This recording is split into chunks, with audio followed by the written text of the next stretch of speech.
because he's not going to get back into the trash talking. Like you're not going to get into his head where most of the guys he trash talks, he knows he's going to get in their head and it's going to be a back and forth kind of thing. And Cerrone's not like that at all. So I just I just think it was a lot of the respect because even after the fight, like him going up to Cerrone and then Cerrone's grandma is a big part of his life and she's at like all of his fights. So when he wins, like she's around ringside. Sometimes she gets to come in, and she came in, and like Connor went up and was talking to her and hugging her, and all that stuff. So I just, like I said, I believe it's just because of who he fought. So let's wait to see who his next fight is, and we'll see which Connor you get. Because I mean, that's what got him big and made him the household name that he is for fighting.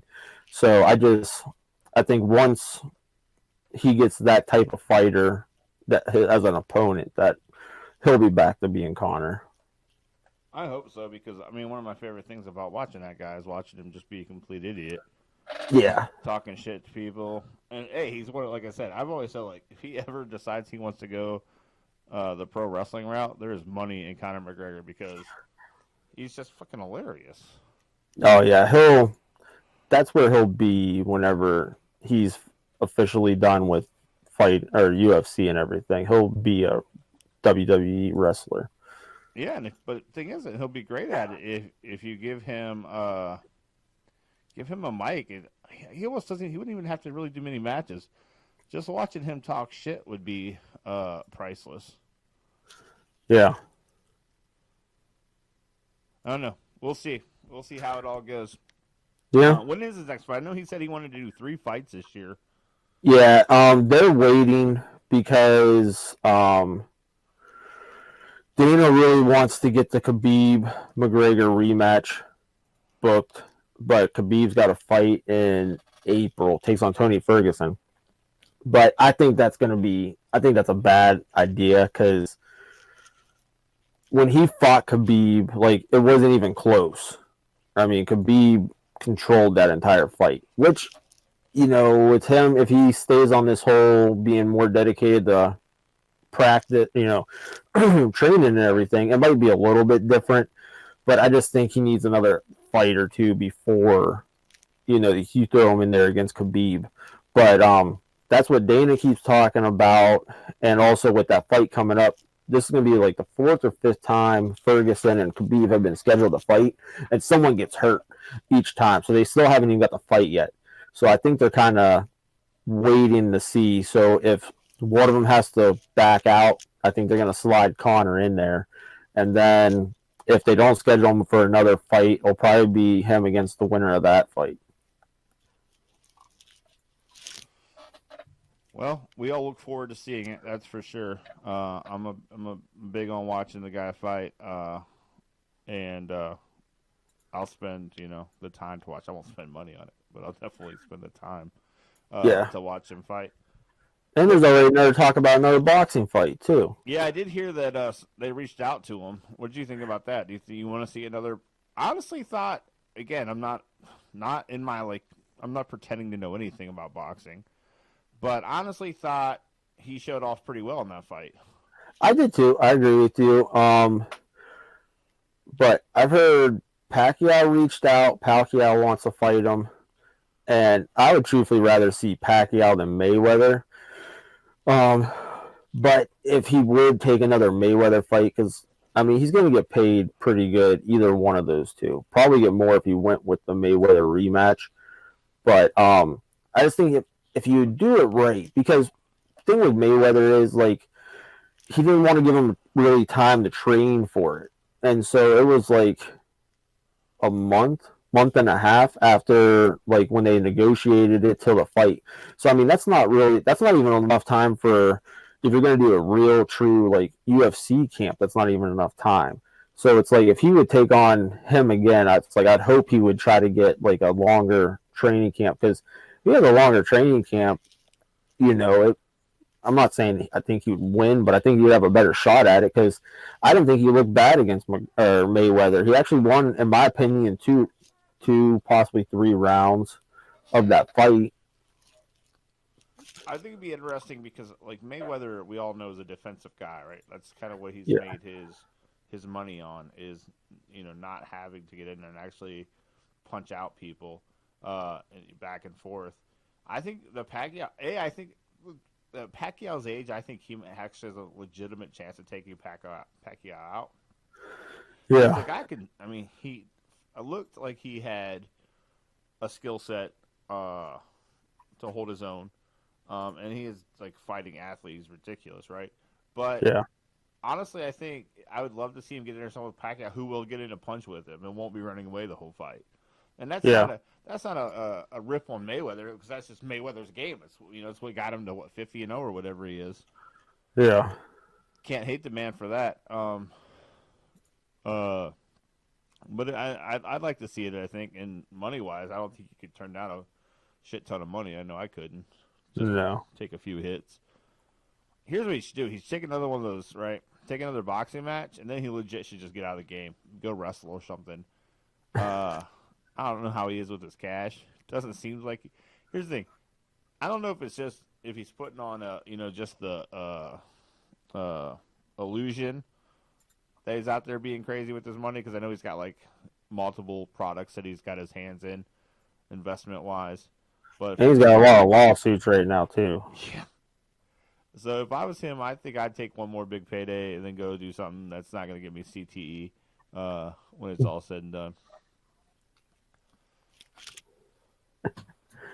Hey, by the way, speaking of CTE, what did you think about your favorite CTE case apology this week? I don't believe him. Yeah, I don't believe it. I mean, I'm just waiting for the other shoe to drop, because he's apologized numerous times throughout the year, and it's like it's went anywhere from a couple of hours till he started like taking back his apology to a day or two. It's like you apologize to the NFL about the way you're acting, and later you're like, well, you guys are just a bunch of slave owners, blah blah. It's like. So I just think he might finally be to the point where he realizes that no one's going to get him because of all the, crap he does. He's not worth the headache. So I don't know. I'm just waiting to see if it's like serious, or like I said, I'm waiting to see him like drop the other foot. Yeah, no, I feel like this guy's a total CTE case, and it's sad, but yeah, you're right. Like, it's going to go south again. He'll be getting some sniffs probably from some team, and then shit will go haywire. There'll be another police video out there of him like throwing his shoes at cops or some random shit. That's still the best. He's sitting there and he's screaming and cussing at his baby mama and the cops, and he's throwing gummy dicks at him. And then later on, he posts how he respects the cops, and it's like, yeah, I bet those gummy dicks don't agree with you on that one, but. Could be wrong. Yeah. History does not agree with you. That's very true. Very, very true. Speaking of that, I was looking at some of the XFL what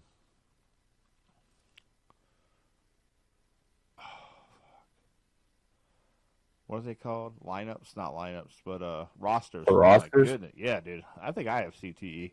I was looking at some of the XFL rosters. I think, is Antonio Callaway in the XFL?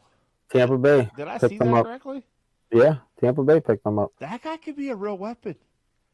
He could keep this might help him out too, getting back to the NFL. I mean, it wasn't a talent thing. It was just his personality and his drug habit. That's what I'm saying. If he keeps his nose clean and goes out and plays big in this league, man, he could be right back in. He'd be sniffing at another NFL job. Yeah. Are you excited for tomorrow? Because I'm legitimately excited. Yeah, I'm ready for it. Just to see how, it all plays out. So you would think, at least with everything, the way they got it set up, hopefully, you're going to make it through at least one full season. So I know I read that McMahon plans on like a setup to get through 3, and he plans on losing like $350 million over that first 3 years, or $375. But the big thing is he's already got to deal with ESPN and Fox though. So I mean that's gonna you got that platform, and he's not paying for it like the Alliance was. Yeah, no, like yeah, and so, but I'm just saying, like he's going in knowing that he's going to lose about 125 million the first 3 years, Yeah, but he's banking on if they can make it through 3 years, and if the football is like legit, like if it's competitive, fun to watch football, uh, then he'll get that money back in the next TV deal, basically. yeah, And so I think that, like, right off the top, like, here's the thing: I gave the XFL nothing but shit last year at this point because I just thought Vince Tech usually. I mean, if you look at how he did the first XFL, it was way too much. Like I want to be like storylines, wrestling storylines involved in it. I did like things. I wish they were. I wish they were bringing back like where we could have nicknames on your jerseys. But I think this time, like I have to give them credit because they've done everything essentially right. How they set it up, good TV deals. They have the money. The only thing AAF did not have, they had money. They've got money in place to pay the players, pay their vendors. They've got great TV partners, which I know things like Eric had an issue with the AAF last year. But here's where I do think they failed, and we'll see how it changes tomorrow because I'm buying in because I love football, and if it's spring football, I'm going to be in. Hence, Roughneck Nation, baby, day zero fan. But what I know they haven't done so far, and it's the community part of it. So this time last year, I was a part of a huge Alliance community, and we were clamoring. And on game days, it was nothing but like it wasn't just shit talk back and forth to each other, but it was like great conversation. There was great podcasts, and the league did a really good job of opening itself up to as like grassroots people to spread the word. That's why so many people were really passionate about the Alliance before kickoff. I have I got my media pass, right? I got to go watch games from the media section. They opened it up and made it like really this community build up, and that's the one thing I think the Alliance did really well that I was hoping the XFL would buy into a little bit, but I'm not seeing like there's not as many podcasts, there's not as many. Even now, like I'm searching, for like conversations and just kind of what people think. That grassroots thing isn't there yet, and so we'll see how. Yeah. I will be comparing it for the next couple of weeks to see how it starts. I hope it succeeds, obviously. What do you think? Do you think it's going to be decent football? What are your thoughts just from the players you've seen who are in it? I mean, I'm hoping, I'm hoping that it will be, but yeah, I mean, the big thing is all the gimmicky crap with the first XFL, it made it entertaining, but with him getting away from that, I think it shows that he's more serious this time because I think he learned a lot from the last time because it just made it where it was too much wrestling style to it. So it's like, well, is all this scripted, like the wrestling? There was just so much of that stuff around it where no matter what he did, I don't think it was ever going to be taken serious if it had made it past that first year because it was just too gimmicky. So I'm hoping with all this stuff that he's doing now, and even the rule changes that he's done, and to try to speed it up and different things that he's trying to do, make it more entertaining, like sports wise, instead of hey, is Stone Cold going to hit the running back with a chair if he breaks free down the sideline? You're not worrying about stuff like that. I think it could be good for him. So, yeah, I don't disagree at all. Again, here's where I think he did 100% right, and I'm learning a lot about Oliver Luck the more I dig into the XFL. Putting him in charge of this league was genius move by Vince McMahon. So if you don't know much about Oliver Luck outside of he's the father of Andrew Luck, former / maybe coming back, depending on what article you read, NFL quarterback. He ran NFL Europe. He has spent a lot of time in other developmental leagues. NFL Europe was extremely popular.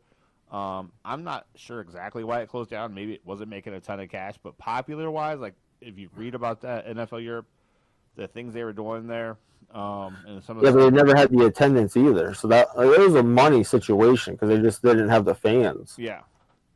Well, over there they didn't have the About to say, yeah, fans. because it was popular stateside. Like, people were watching the games. It was weird hours, Yeah, but people were watching the games.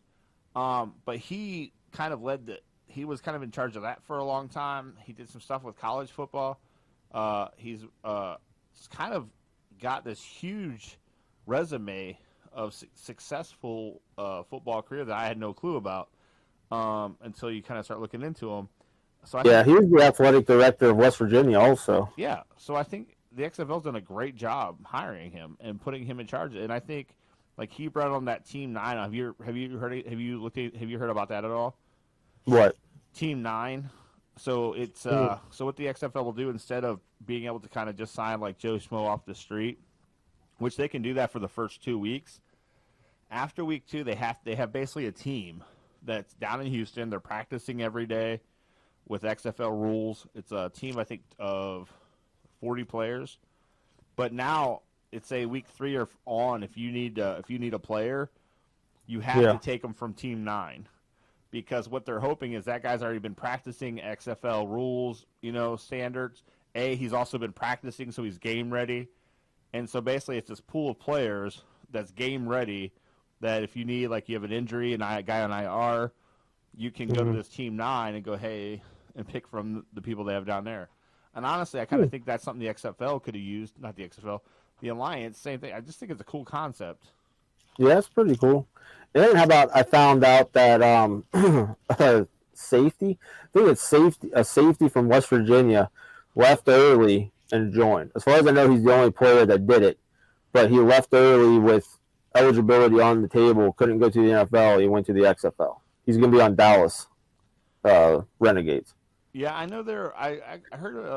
I think it was with Oliver Luck, where they're not right now. They're not pushing to get the underclassmen, but they do recognize that there are underclassmen who are ready, and will be better off. Instead of being in college their senior year for free, playing in this league, getting paid, Yeah. and getting real life like experience, like high level experience, hopefully, and getting NFL eyes on them. So the XFL currently does not have an age restriction like the NFL, where you have to be 3 years in or 4 years in, 3 years in.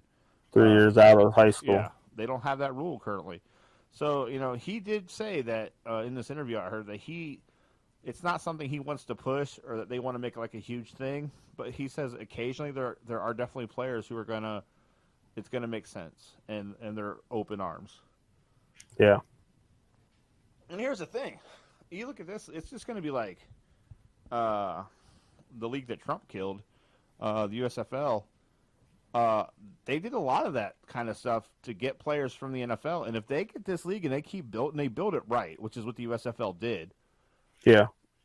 If you look at the end before Trump killed that league, the USFL, those guys were like some of those players were making better money there than in the Mhm. NFL. And obviously, we're a long ways from that. But what I'm saying is, 5-10 years from now, if this could be a sustainable league, these guys could still be making a crap ton of money in spring ball, where those opportunities aren't right now in the NFL. Yeah. So right now, you quarterback probably makes, like, I think the top end guys make $250,000 a year. Yeah, and the rest are like what, 50 or Yeah, they're something? like the Alliance, like 70, 80,000. But like I said, these guys are setting the groundwork for future players, and I'm telling you, in 5-10 years, these guys could be making $2-3 million a year on the high end guys. Yeah, yeah. If it sustains, you're obviously the money's going to go up because more money's going to be coming in. So yeah, it's a possibility. Because I know a lot of people were complaining. Because I can't remember what player it was. After he got the deal, he had that fit on Twitter about how they're lying and this and that and the money. It's like, no, they said from the get go that it wasn't going to be high paying unless basically you're a quarterback and you're like the main quarterback on the team. And I mean, it sucks, but I mean, for the pay that you're going to get right now, but if it works out, yeah, all that's going to go up. So You have to go with the flow and understand that, unfortunately, here's the deal. At the end of the day, if the XFL wasn't around, you'd be sitting your ass at home, right? Yeah. working at a 9 to 5 job that you didn't probably have, you hated, bitching and moaning about, oh, if I just had an opportunity. Well, this is your opportunity, and this opportunity doesn't pay you $1 million a year. It pays you $80K. But guess what? Now you get you can't tell me the NFL is not going to be scouting these guys constantly. I'm sorry, I don't believe that. It's totally going to be happening. Yeah. So you're going to have all these scouts on you, all these eyes on you for opportunities, for places to make more money. B, you're setting groundwork, like I said, for future of a league. So I don't know. I don't feel bad for anybody in that league making whatever they're making, because at the end of the day, they'd have some shitty job they hated if it wasn't for this opportunity. Yeah. And most of the time when you're bagging groceries, you're not going to get an opportunity to get called back in. Yeah, there's only so many Kurt Warners out there. Yeah. That go from bagging groceries to bagging Hall of Fame ceremonies. That's just all there is to it. Speaking of Hall of Fame, we got our Hall of Fame inductees. Anybody you're excited to see get in? Polamalu. Yeah, I'm not gonna lie. I think I've told you he's probably one of the few Steelers jerseys I would have owned if I ever had the nerve to. I would still maybe buy one just hanging on the wall. That guy changed the game at the position. Fun to watch, charisma. I'm all about it. Seemed like he's a good dude off the field. Seemed kind of sad. At least I don't think I ever heard anything bad about him off the field.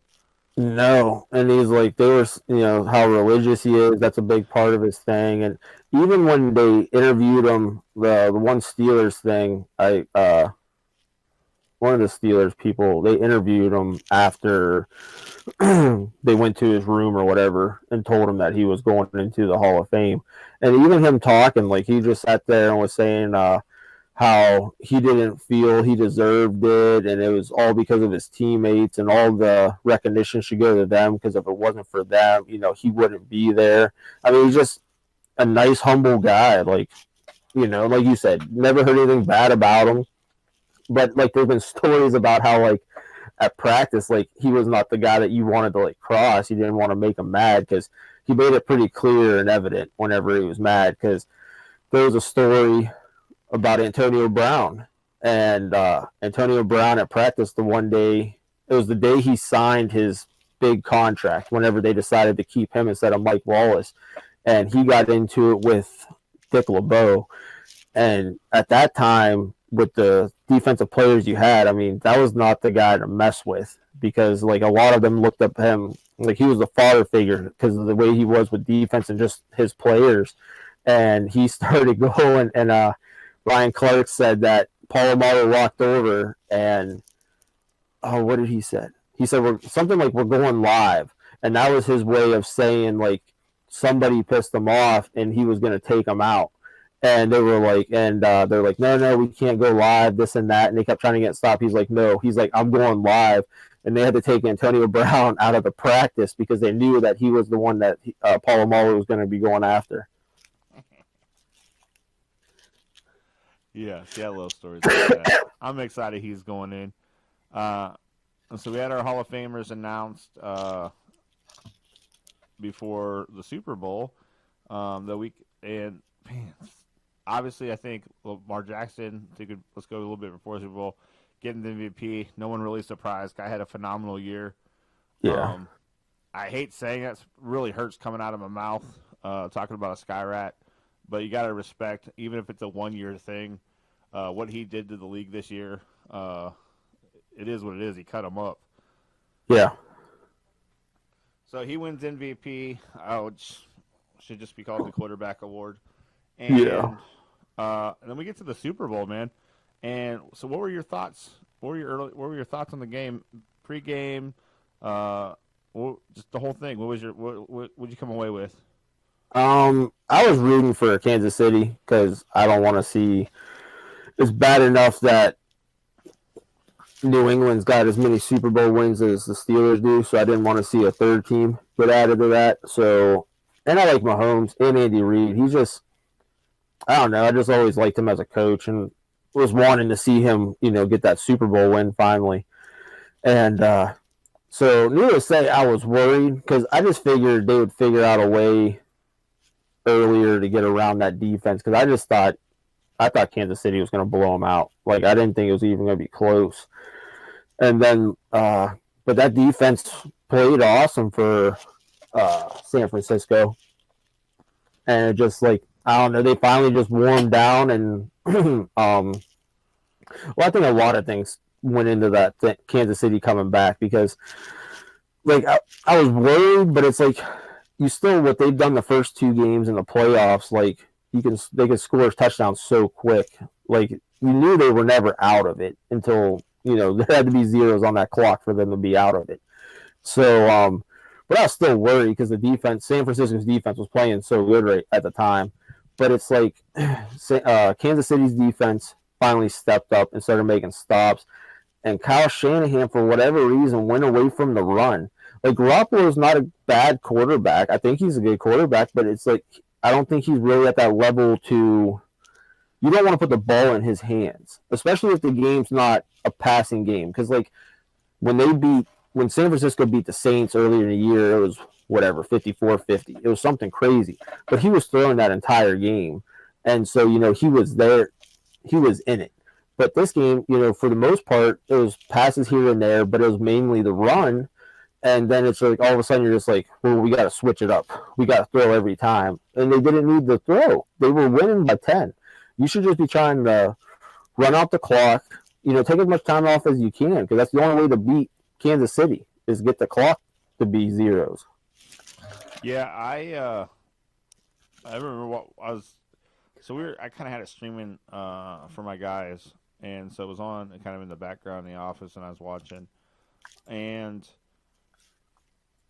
watching it, it was like watching a Browns game this year, and all I could think is run the dang ball, Bert. You're up by 10, you're slicing through them, and it was really like a Cleveland Browns flashback through the whole season of just your running back just running through and doing whatever he wanted, getting first downs, 8 yards on a carry. And yeah, then he went away from it. And I think Kyle Shanahan cost him that Super Bowl. I know Garoppolo had turnovers. I know. But why would you ever go 100% what you said? Why would you ever go away from the run there? Yeah.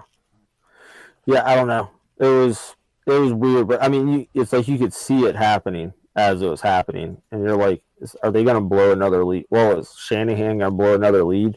Because he was the offensive coordinator for the Falcons when they blew that lead. So. But I think for both these teams, things are looking up for the next handful of years. And I definitely thought it was a really good game. It's like halftime. Halftime was good once I muted it, and then the commercials. I mean, there was a handful of decent commercials, but the game overall was really good, which I was happy about. Okay, the old man, by the way, I think it was a Google commercial. That was sad as fuck. What the hell? A couple years ago, it was the girl dying while texting.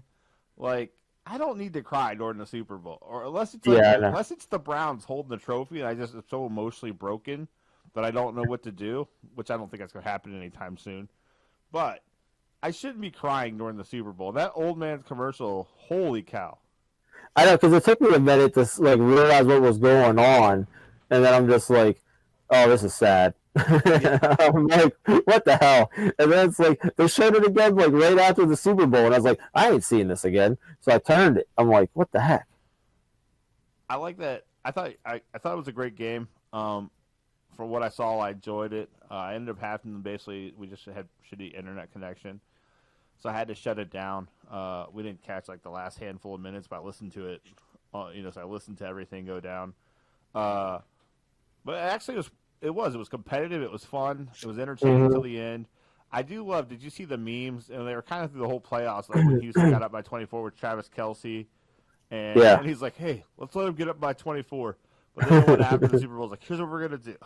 Let's let every team get a lead in the whole playoffs and just come back and beat them all." That's one of my favorite memes I've seen in a while. I love my favorite one was because I love the ones leading up to it with Andy Reid, where it showed him doing the yelling with his arm up, and it's like when you find out that there's a all-you-can-eat fast food buffet at the White House. Those ones cracked me up. But after the Super Bowl, they had one where it had a picture of Trump from one of the college ones, I think, and it had all like the Big Macs and Whoppers, and he just was standing with his hands out, and then underneath it had Andy Reid and them dumping the bucket of Gatorade, and it says something like when you walk into the White House and they throw the Chick-fil-A sauce on you. I think what's great about that is he's probably said he could probably coach there another 10 years without a worry now. Mm-hmm. I mean, here's the thing. I was kind of wanting the Niners to win because I do like Kyle Shanahan, and for whatever reason, I thought Kansas City coming in as the favorite, and I think we all kind of knew because they did have that ability. I wanted to see the upset because I love upsets. Yeah. But I was super happy to see Andy Reid win a Super Bowl. I thought he is more than deserving. I think the guy's been a great coach. Look at what he did in Philadelphia. Just been really fun to watch. And so I was really excited for him. And now I think he's locked himself into that job for probably as long as he wants it. Oh, yeah. First Super Bowl, 50 years for Kansas City? Yep. Hey, did you hear about the parade, the police chase that happened? Yeah.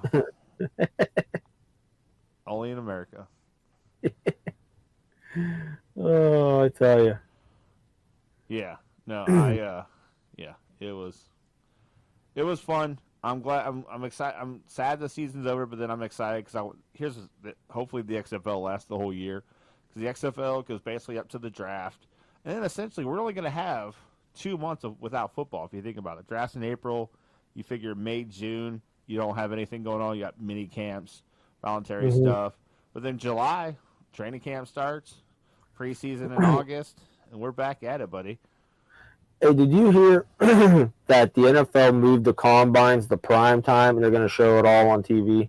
No, but yes, I don't get anything from the combines. I don't either. That's why I don't understand. Like, it's on the NFL Network. If you want to watch it, you can turn it on. Like, I don't understand making it prime time. Like, it's just like I understand they always want something to be on, but it's like pick the right things. No, Kevin. Here's what happened. Somebody, wherever they're going to be at, said, "Hey, see this fucking truckload of money behind me? I'm gonna dump this shit right in your account. You're just gonna put your drills and stuff on prime time." And the NFL's like, "Well, that sounds like a really good idea." Yeah, it's like because but it's like they need to worry about freaking getting that CBA signed because if not, then free agency is going to be pretty boring because no one's going to sign anyone because they're not going to know what the salary cap and all that stuff's going to be. Yeah, or they'll just sign 1-year deals. And then because that's what they're talking about. Mahomes, like that's crazy. They're talking about him being the first $200 million contract, but they said that they're probably going to hold off and wait till the CBA is done so they know what the ramifications are going to be. Now, I think Eric would disagree with me greatly on this, or actually, this might be one of the things we agree on, because I don't know that I'd say this for any other player in the league right now. I'd write that check in a heartbeat. Oh yeah, I agree with you. But the only bad thing about it is you're going to end up screwing the rest of your team. Yes, you're going to be where the Rams are. Because I just saw a thing today where they're talking about the Rams are talking about trading Gurley, and it's like, well, yeah, and it's like if that's the case, I think you're doing the wrong person. You're unloading the better talent on the offense and keeping Goff in that ungodly contract. But no one in their right mind is going to take that damn contract. Yeah, but here's where with Gurley, I don't know if he's not healthy. No, it's all secretive. But he just has not produced the last couple of years. And True. And so, yeah, I get what you're saying with Goff is completely overpaid, but on the flip side, like, at least he's been available and somewhat productive. Yeah, I agree with you, but I'd still rather take my chances with Gurley. Yeah. Okay. I don't think I agree with you. I think, here's the thing, it's going to be crazy next year because, and I don't know if it happened. I know he moved, but like Phillip Rivers officially gone now from the Chargers. Eli retired, which you know what? Applause to Eli. Good career. I don't think you're a Hall of Famer, but whatever. You'll get in because your last name's Manning. Brady. It looks more and more like Brady's going to have a new home next year. That would be the crazy one, in my opinion. And what about Drew Brees? Drew Brees might have a new home next year or retired. Like next year, like the landscape of this league, we're changing. We're seeing a huge change, buddy, with Lamar Mhm. Jackson, uh, our boy in Kansas City, whose name is escaping me right now. Mahomes. Yeah, Mahomes. You got Baker. Like this whole new generation. We're kind of having this. It's funny because it happened. Like we saw this flip right around the time that Brady and them Breeze and them came in the league. Right. These are guys we watched their Yeah. whole career. Kind of like we talked about with Kobe. We watched these guys' whole career, and now it's kind of for the first time in our lives we're seeing this like turnover. Yeah, it's definitely gonna be weird. That yeah, there ain't really no other way to describe it. Speaking of Kobe, it's just jumped in my mind again. By the way, I want to say mad props to the Dallas Mavericks. Yeah, I think that I think the Yeah, NBA Maverick. failed when they didn't shut the games down. Yeah, I think Kobe was at that level. But also like I think the Mavericks retiring 24. I think that's spot on. Like I don't know, maybe people think I'm an idiot, but honestly, I thought that was nothing. A great show of respect for a player yeah. and Oh, I agree and with what he you on did for that. the game. And I'm surprised more teams didn't do that. I did like some of the stuff they did, like both teams having 24-second violations. Yeah, Those little signs of respect. I know we already talked about Kobe, but those things just jumped in my head when we started thinking about turning over and like change and the things they did for him when he passed. Some of that stuff I thought was really cool.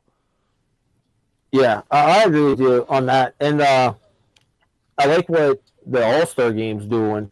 One team's gonna wear 24, the other team's gonna wear two. And LeBron, he chose two for his team. I think that's pretty. I didn't know Um, that. I think that's awesome. yeah, yeah. Because I read the article the other day. They called LeBron and they asked him. They told him what they were gonna do, and they asked him what number he would want, and he chose Gianna's number because of his daughter. Yeah, I think that's awesome. I think like a lot of the things the league have done, you know, and the thing is, it's not even the league. You know, the All Star game obviously is the league, but a lot of it was teams making decisions. Hey, we're both going to have 24-second violations. Like, I think it's overall been handled extremely well for the level of player, the effect that Kobe had on the league. I'll Yeah, forever say that I think the NBA failed aggressively by playing games that day. yeah. Um, Especially when people are just finding out when the games are getting ready to start. yeah, Like that's crazy. Because I mean, you saw it throughout all the all the games. You know, the players' reactions and everything. It's just like, why would you? It made no sense to do that, in my opinion. and here's the I'm deal: just you like, could reschedule those games. It's not like you're losing that money. You reschedule yeah, games. Yes, you're probably going to lose. There's going to be a cost, right, to yeah. doing that. I get it, but you're Well, I making mean, is there really? Because you're still playing the game in yeah, the end. because here's the thing: you're going to now like people who like the service people, people you got working in the stadium, they're getting paid for that day. True. But it shouldn't matter. Like for that, like for certain things in any league, like there are certain players, and timing's everything. Like if certain players go, like there should be like a a quick and swift reaction to Yeah, that situation. And with Kobe passing when he did, you know, they shouldn't have played Sunday. But it is what it is. It's over now. I just thought it was poor judgment by the NBA. Hey, yeah. I'm gonna jump all over here because I haven't talked to you in a while. Super Bowl. What do you think about the Fast 9 preview? I mean, I'm gonna see it no matter what. I think it's getting to the point where They're going to you outer know, space next time. yeah, it's like you need to slow down. If you want to do more, I think maybe more break off like Hobbs and Shaw. Throw a couple of those in there, but he said from the get go he had like a plan for 10, so we'll see how that goes. But yeah, I'm gonna see it no matter what. So Here's what I would like to see. First off, I like John Cena being his brother. I thought that was an interesting twist. well, I mean, it's interesting, but I think that there's more problems between him and The Rock because it doesn't look like The Rock's in it. So it's like Well, see, I heard what The other Rock was wrestler? coming back. I heard he tweeted something about ready to start filming or something. Oh, really? Yeah, I that's what I didn't. heard. Because there was a whole thing about it on MSN one day. But yeah, so yeah, sure. But it's gonna be interesting how because I don't ever remember him mentioning a brother throughout the series. I almost want to go back to watch like the first one. Yeah, I know. I was thinking the same thing because I agree. I couldn't remember that either. So So I want to see maybe how he's adopted. yeah, I want to see how that kind of gets mixed in and explained.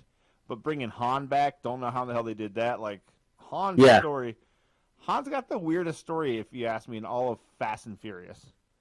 He dies in 3, right? And then they kind of like do these like mix-ups where suddenly like you don't know where in the actual chronological timeline 3 is compared to like 4, 5, and 6.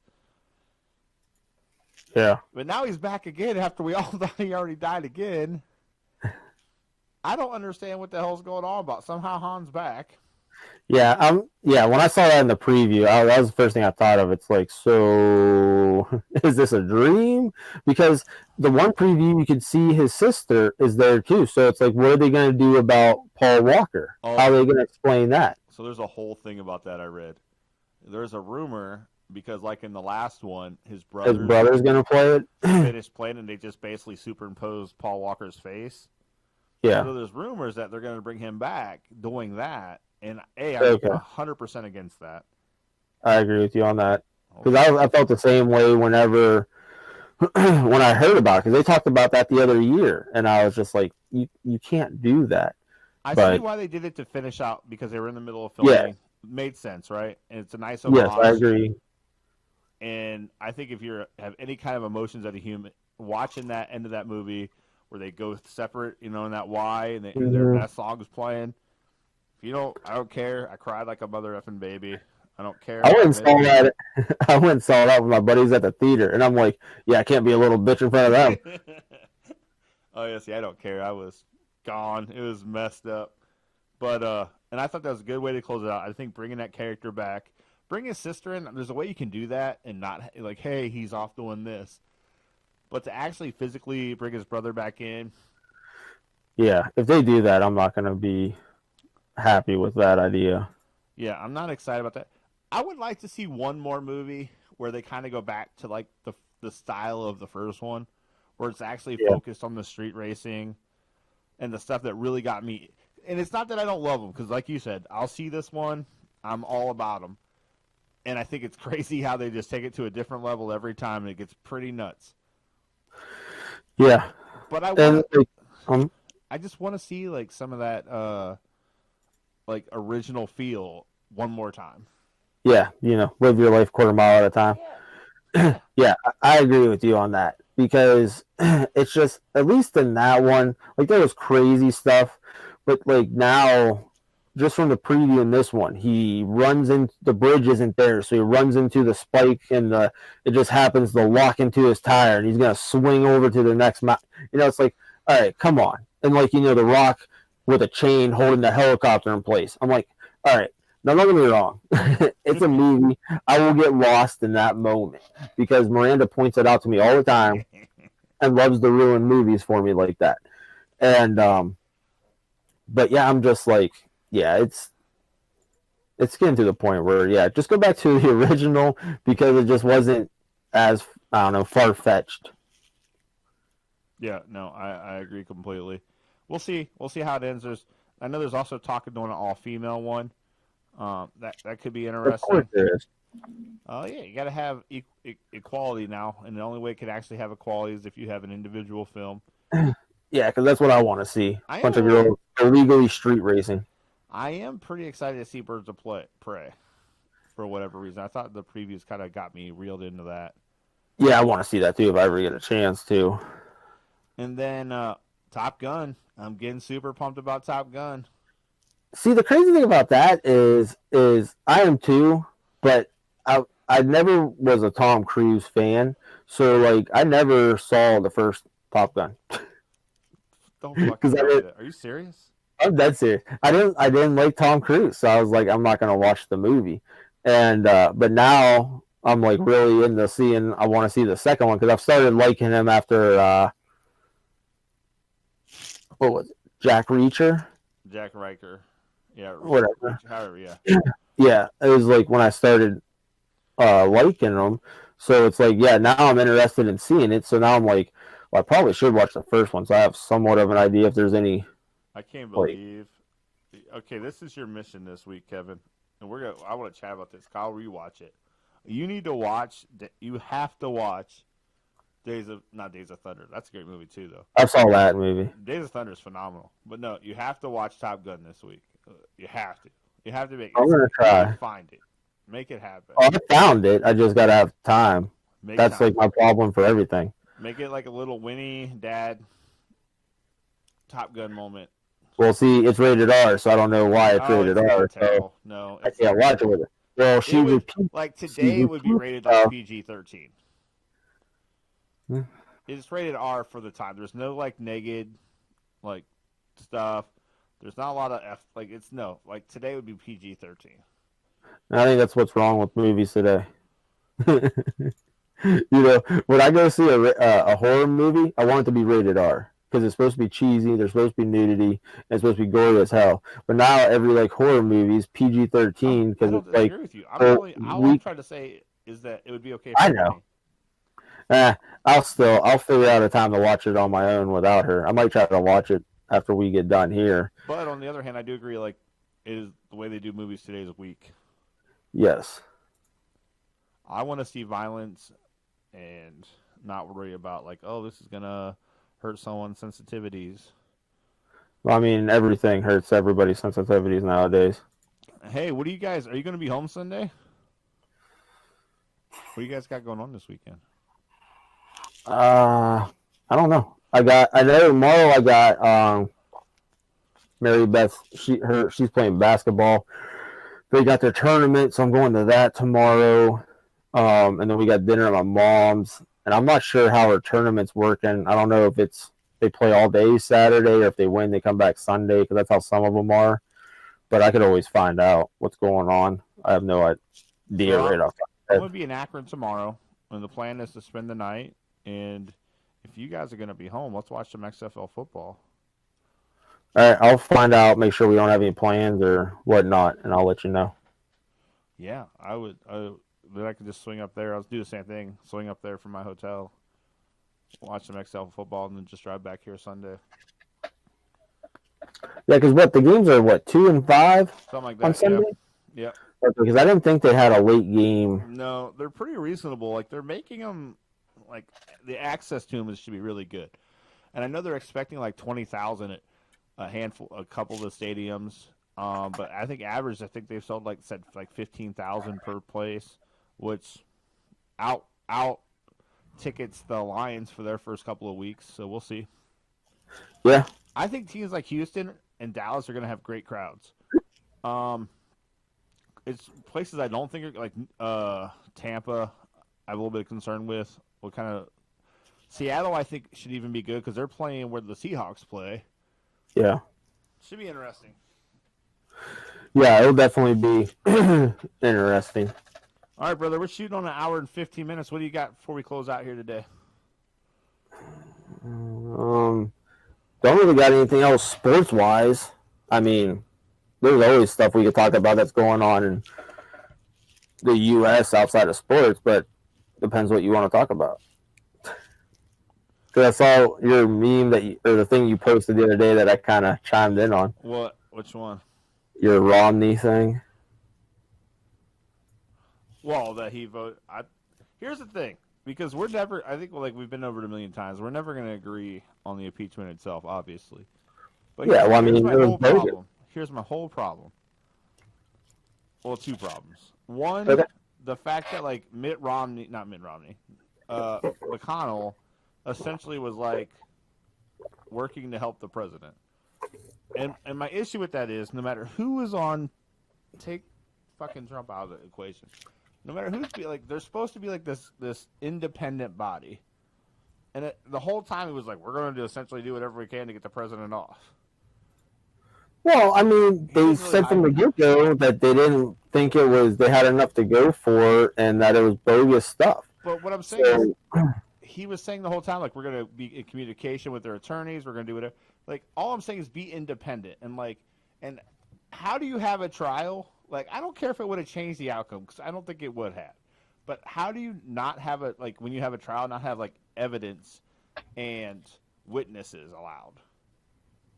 That outside of that, because I don't think it changes the outcome. I just think like if you're going to do things right and put all the information out there for something that is as big as an impeachment should be, that was my whole issue. Because the outcome we're going to disagree on because like this all conversations we've had, what the whole deal. But like my biggest issues are those. I do respect that Romney was one of a Republican who was like, hey, like we should do this shit right. Only makes sense. Well, the problem with that was about the no witnesses was the Democrats, like the Democrats, and then the House when they brought the stuff over, they didn't want the Republicans in the Senate to bring the witnesses they wanted to. They wanted only their witnesses that they had from the House impeachment that were a joke and a half, because that was also their evidence, and it's like they didn't prove anything. So I mean, they did. The Senate did the same exact thing that the House did. The House had their mindset; they had their way. They did it their way. They didn't let the Republicans bring any witnesses in or anything like that. It was all the Democrats that they brought in.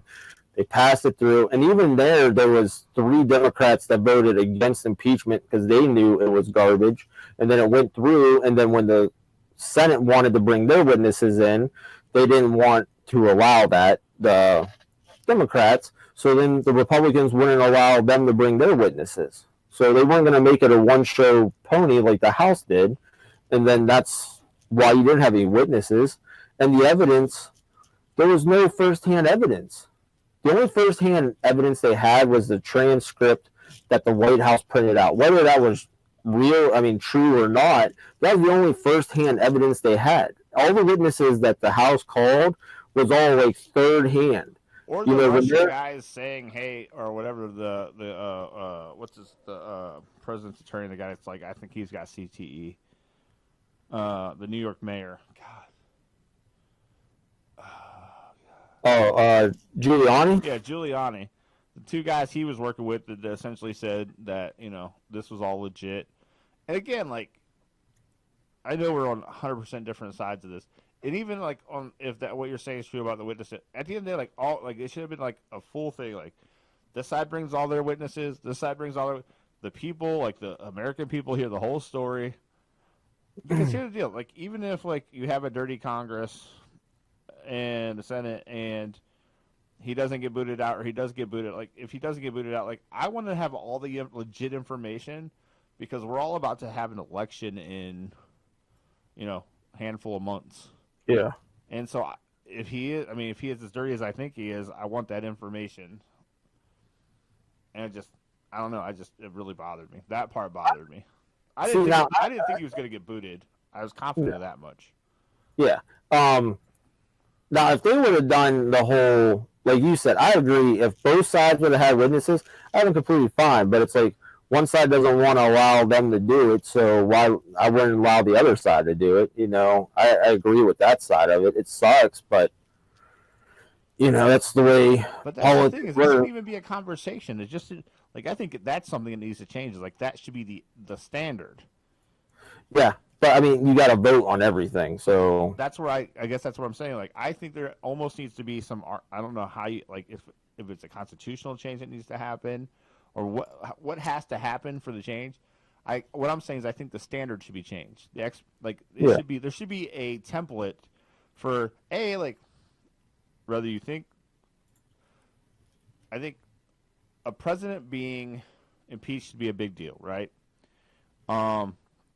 And I think what he did, we'll say, quote unquote, he wasn't found guilty. What he was accused of wasn't, in my opinion, an impeachable offense. That being said, like technically it's not legally, but go ahead.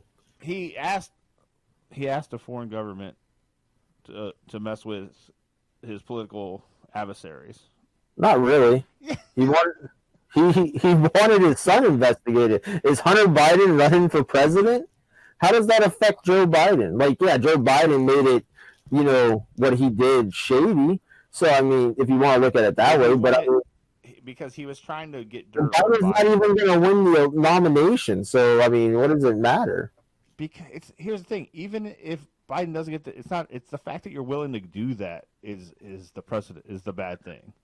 It's like if you just because it's like, for instance, let's say they really didn't know that their funding got held up, right? Let's say we can agree on that happened, that they didn't know. Just because someone doesn't know, like you're screwing them, doing something illegal doesn't make it not illegal.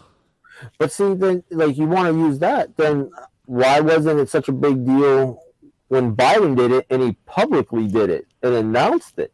That's the thing that gets me.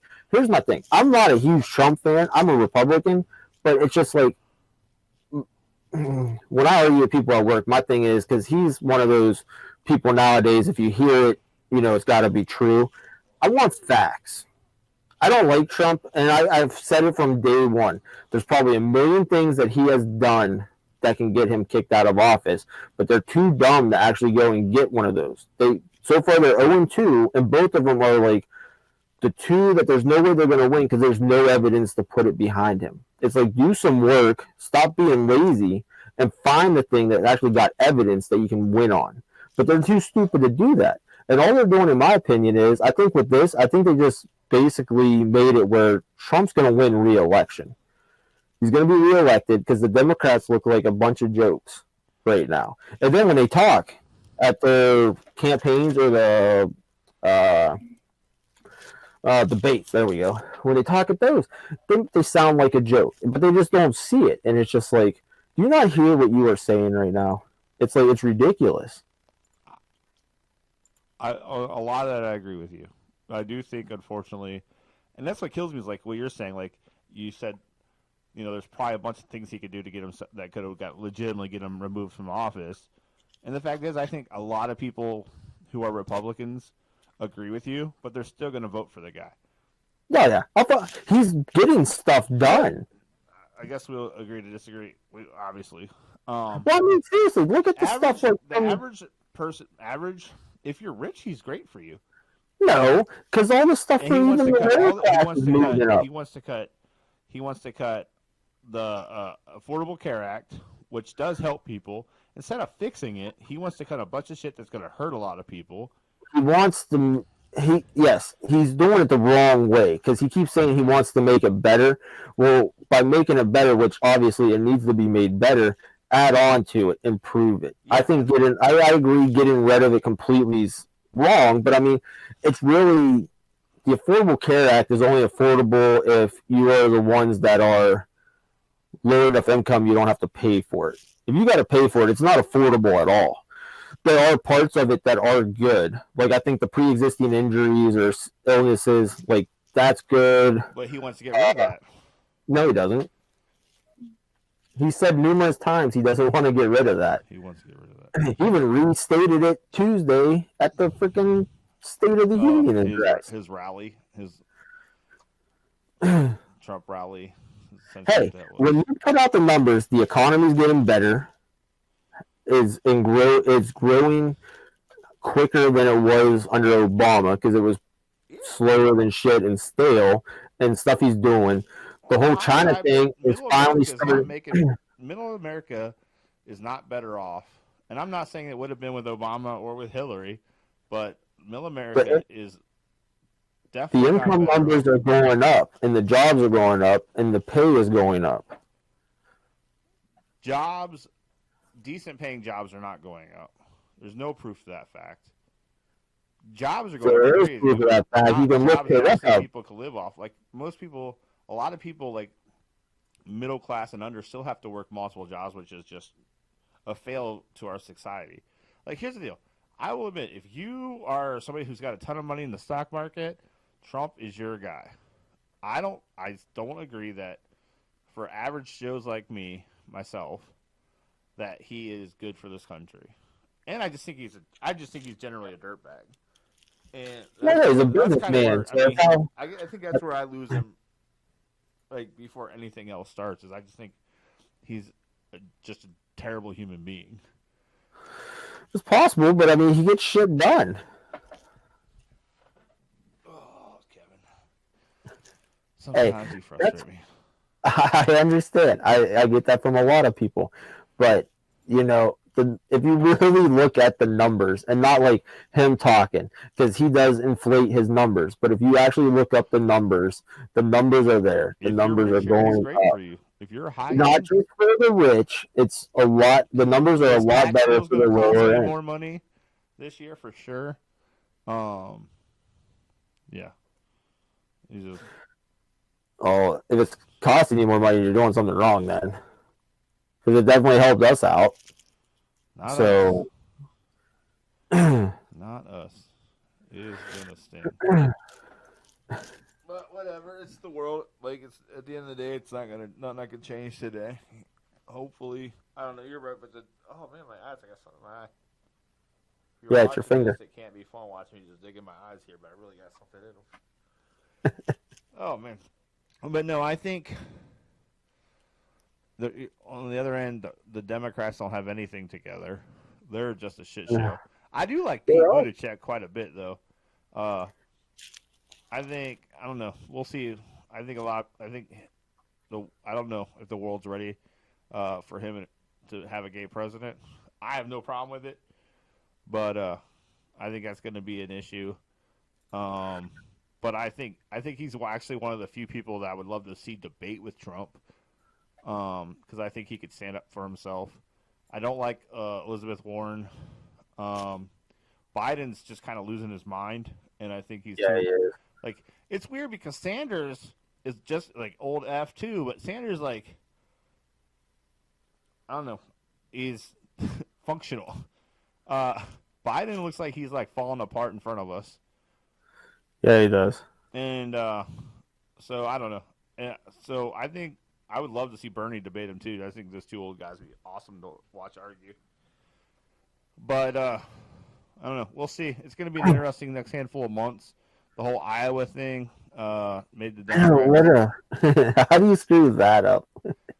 You know, it's crazy. Every time they try to do something, they just make themselves look like even more of a joke. I mean, and that did not help whatsoever.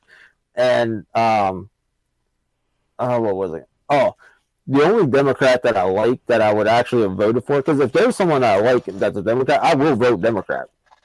And but I like Tulsi Gabbard, and like no one likes her because she's like Joe Rogan likes her. Yes, he does. And that's how I heard about her when she was on there the first time before she started the run. And then I heard she was going to run.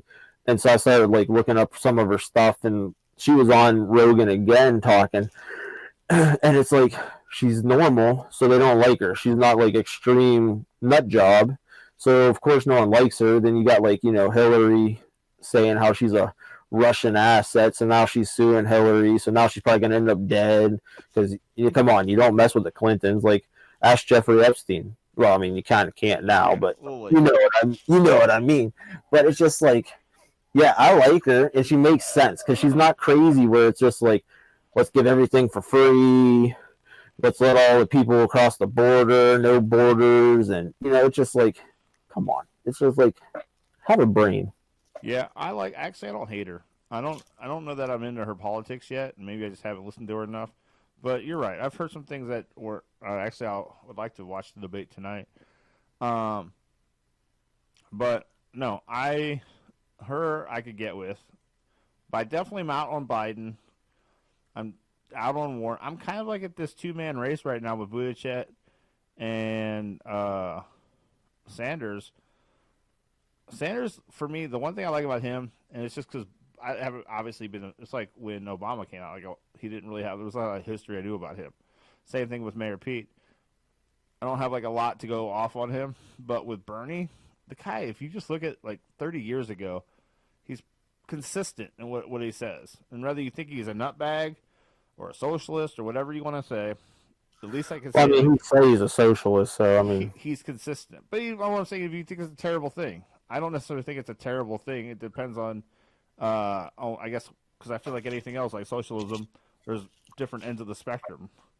I do think like we as Americans have socialist type programs that we find just fine, but when it goes to applying it across the board in in some areas, we have issues with it, and that's fine. You're welcome to do that. But what I was saying about Bernie is, at least he's been consistent. Like he, his opinions, I guess, do like he evolves, right? Like every one of us do. But essentially, like at his core beliefs have pretty much been the same the last 50 years. Yeah. And honestly, I think a big problem with Iowa is I honestly personally think because it happened with the Democratic Party like screwing him out of the last election cycle when they shafted him for Hillary. I think they're trying to like fudge it up, right? And it caused a whole for him or against him again. No, I don't even know if it's for him or I don't know who it's for. But what I'm saying is I think they're trying to like go. I think they want a Biden or a Warren, right? Because that's like their kind of people, right? Yeah. And us like common sense Americans are like, okay, Biden's breaking down mentally. Maybe it would have been better last election cycle. Warren just seems fake to me. And so we're like, that's not going to happen. And they're like, and they're trying to do their fudge work again, and they just fudge the whole system up. And they're like, I don't know what happened. It's kind of crazy. Don't look over here, though. Like I said, anytime they try to do anything where they think they're doing good, then they turn around and that happens. It's just like, you just letting everyone know you have no idea what you're doing. I kind of agree with Bill Maher. I think the Democrats need to start playing dirty like the Republicans. Because whether you like their belief, like their what they think or how, like the Republican Party, like Trump has got this like, I will like say anything degrading, kick you while you're down, whatever it takes to get elected. Don't give a shit. But I think the Democrats need to kind of buy into that a little bit. See, I don't know if it would work because most people would look at it, see him doing it, and just be like, well, you're just trying to act like Trump. There'll definitely be a segment, right? But I think if you go about it the right way, all I'm saying is, like, you have to go back at Trump with how he comes. You can't, like, go against Trump and be like, we're going to kill him with kindness. We're going to take the high road. You are guaranteeing Trump's reelection. Guaranteeing. I think they already guaranteed it with all the stuff going on. I've agreed with you on that for a long time. Like, I'm terrified of it. Like, I it's the last thing I want, and I still like the common sense person in me can't like see it with what I've already seen. I can't see a path or somebody coming up that's going to get this idiot out of office. Yeah, I do think how you said you like that Buttigieg, or how do you say his name? Yeah, I'm probably saying it wrong too. Yeah, I have no idea. But I think that would be the one person, if he would win the nomination, that would be hard for Trump to debate. Because Trump likes to call people names. And if you say the wrong name, dude, it'd be such a shit show. Because they'll be like, oh, you're a homophobe, blah, blah, blah. And then he'll be like, I love gay people. You know, so just make it, I think that would be like the worst case scenario. And the thing is, like, I think he could call Trump out for like being like a what's the word I'm looking for? Basically evading going in for service. Like he served. I don't know, and I think like he's got a spine to stand up to Trump. I would love to even just see him debate once. I'd love it. It'd make it interesting.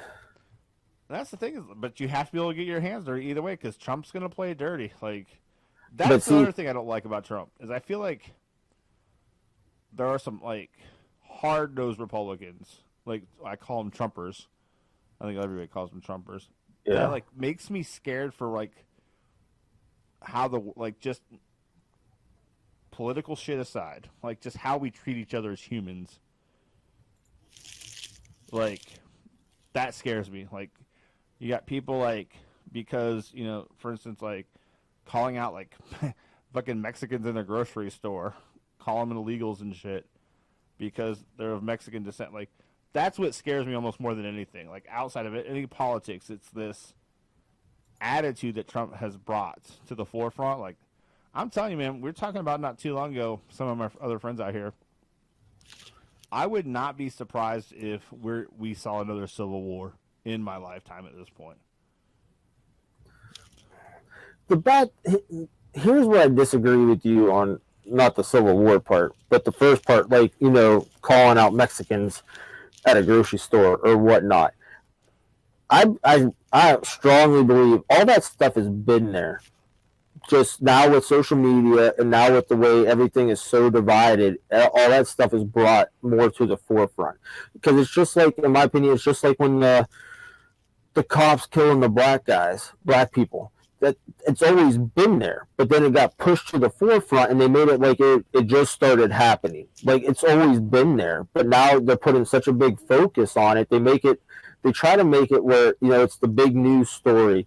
That's all that's happening. It just start like that stuff's always been going on. There's numbers every year for cop killings, and it's just. But now you got more cameras are more readily available because there's always a video recorder camera on your phone, so at all times you got one.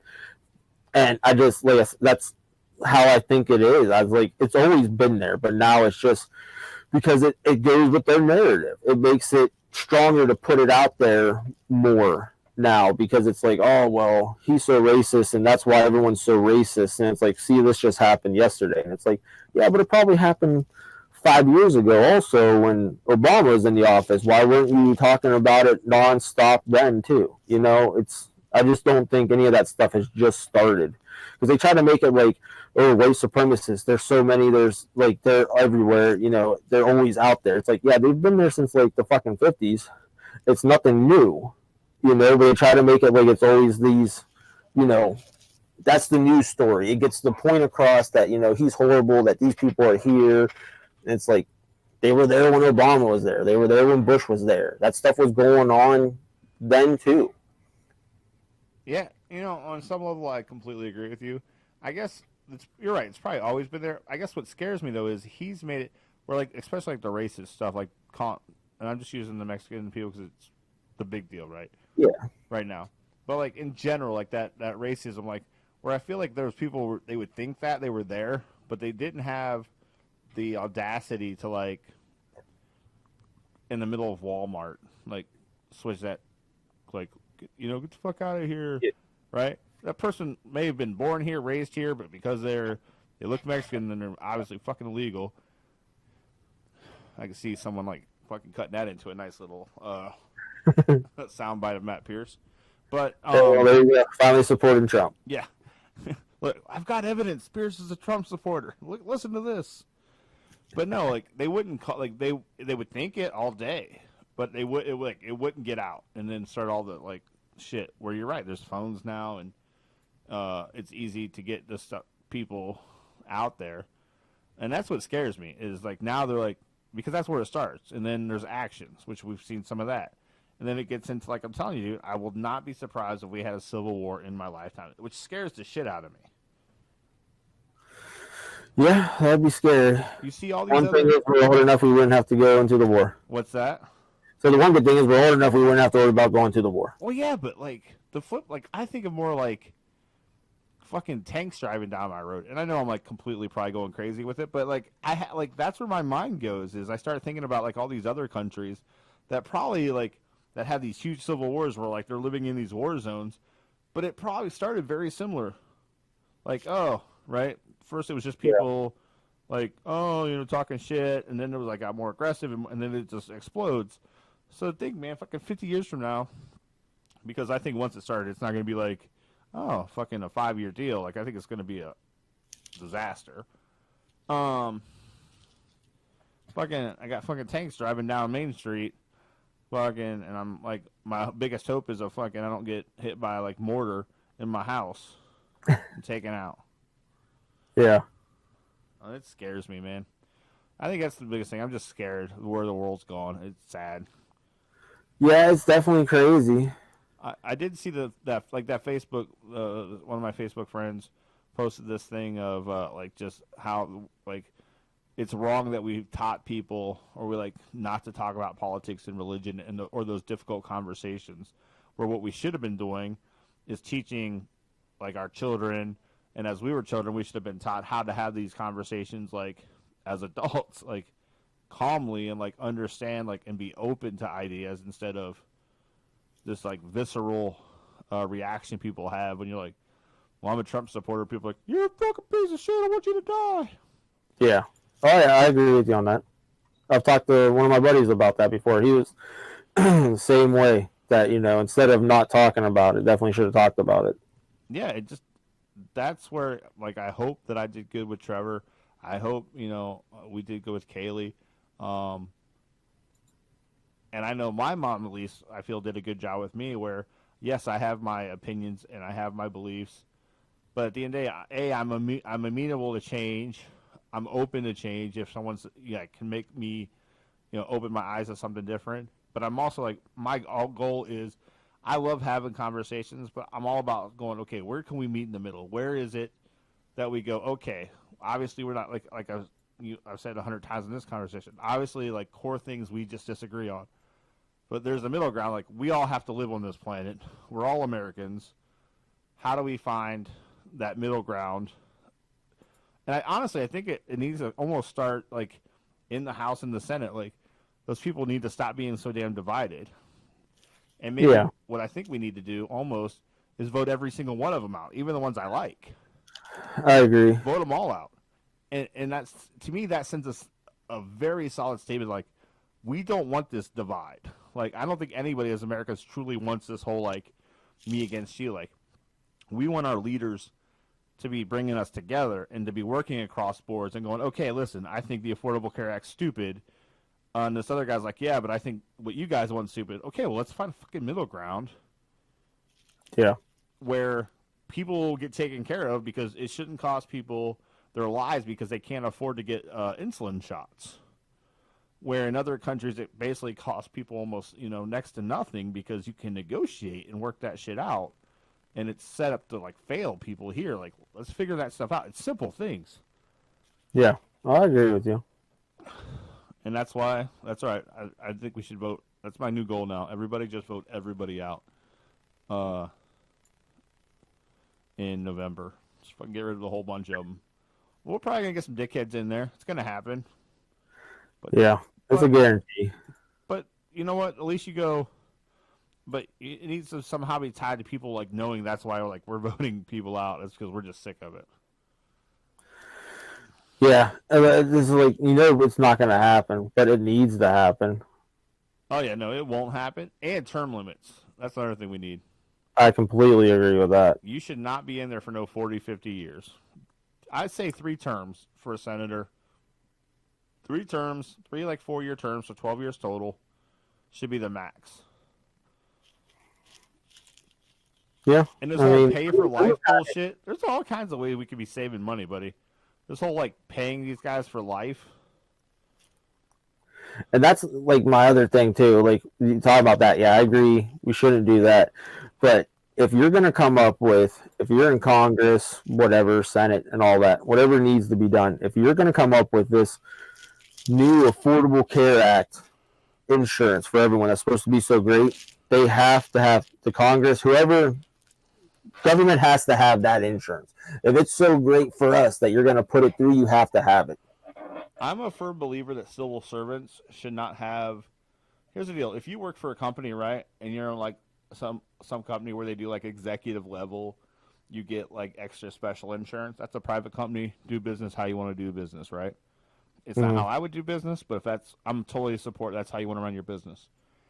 But if you're a civil servant, if you're an elected individual, we should vote on your pay raises. Because here's the deal. I can't imagine if we're like the country's going as phenomenal as Trump says it is, right? That we wouldn't recognize that you need a bump in cost of living. So, or they shouldn't vote on their own pay raises. There needs to be some kind of adjustment there. You shouldn't get paid for life, but whatever like you put for the people that you're over, that's what you should have to be a part of. Yeah. Whatever, health insurance, whatever else like that is put out there for everybody, you're in that same pool. You're one of the people. Yeah. Instead of getting that, oh, well, I'm a quote unquote executive, right? Like government executive, I'm getting this like super fancy. No, you get what the people get. Because guess what? If they're on that, like you said, if they're on that level, we're going to all win. Because they're not going to be like, oh, shit, Susie, sorry, you can't get braces because daddy had to vote on the shitty healthcare deal to make, the insurance companies happy. Hell no. He's going to have some wife in his ear going, fucking Susie needs braces. Y'all need to think about that when you're voting on this next plan. And that's what's going to move the needle. Yeah. way better than anything else. I agree with you. Holy shit! I think we agreed like 4 times today, Kevin. It's a baby Jesus miracle. All right, buddy. I'm gonna hop off here. I gotta do some laundry and get ready for my trip to Akron tomorrow. Get this place picked up before I head out. Let me know tomorrow if you guys are available Sunday. I will plan on getting a room up like I did last time up by you guys, and we'll watch some XFL football Sunday and hang out. And yeah, I'll come see the kids. All right. Yeah, Uriah's growing. He's went from my little linebacker to my little lineman. Yeah, no, I've been seeing him pictures. I'm excited to come out and see him. I always love hanging out with Winnie. She's fun. Oh yeah, she was. So whenever I forgot, you sent me that message after we did our last podcast asking about Frozen. I forgot to freaking play it for her, and then I did. I played it. She was all excited. She just started rambling on about the movie. It's like, let me hit record first, and then it's like I hit record, and it's like she was slow and hesitant about it. I was like, just tell her about the movie. And it's like she finally just kept going. I was like, hold on, got to make another one. Hold on, got to make another one. Yeah, I was actually excited because, like, I think last time was the first time she really was kind of comfortable. Because usually, like, she'd be super shy for a bit. Yeah. And last time, she's like, what's up? Like, she was pretty chill. Yeah. She's always fun, makes me laugh. So, yeah, let me know what you guys are doing. Outside of that, if you guys are watching us or watch actually, now that I got the sound fixed, I can actually start posting these again. Give us a 5-star review. Give us a follow. Share us. All that good stuff. You can find us anywhere podcasts are found at this point, which is a lot of places. And, yeah, until next time, that's all I got, Kevin. You have yourself a good night. Everyone else, take it easy. And